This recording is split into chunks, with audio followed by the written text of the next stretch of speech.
咱的农业技术真正是真厉害，亲像英国要防治番麦叶病虫害，拢爱靠人工去抗寄生蜂，要不安尼做真够工，佮加上因为欠工，农民的负担是真大。即马农业部的花莲区农改场就和学者合作，研发出透过无人机 GPS 定位，甲寄生蜂球每10公尺等一粒，安尼只需要5分钟至10分钟，就会当帮助番麦来提升产量，减少病虫害。无人机飞伫番麦田顶面，每隔10公尺投放一粒车间能寄生蜂球，内底有蜂片。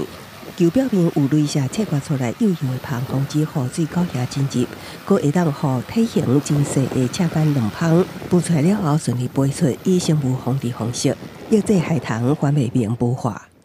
每公顷5到10分钟就可以完成投放。那相较于传统手钉封片，我们以无人机投放蜂球作业，可以提升6到10倍这样子的效率。农业欠工，农药搁爱伫10年减半。学者思考要安怎互生物防治方式，搁较会当做过去农民要伫田底放车间卵蜂，都爱用人工将蜂片一片一片钉伫叶的背面。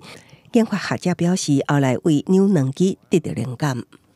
带小朋友去游乐园，看到扭蛋机在那边转，这扭蛋它样转就下来，那这扭蛋好像又可以用丢的，所以我们就发现了这样的一个构想。那我们把这个蓝图构出来。透过花莲农改场研发技术，蜂球会当大量的制造，佮以无人机进行 GPS 定位导航，发现番麦产量增加，农药减少使用。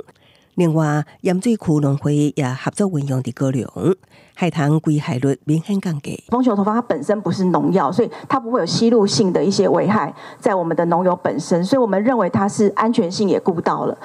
相关技术已经基转民间公司制作贩售，也毋过1公顷要2000至3000，对农民来讲油源较悬。农改场表示，投放面积扩大，可能也阁有调降的空间，也是小范围用人工投放，有计将来会当用伫番麦高粱、甘蔗等做不详。记者综合报道。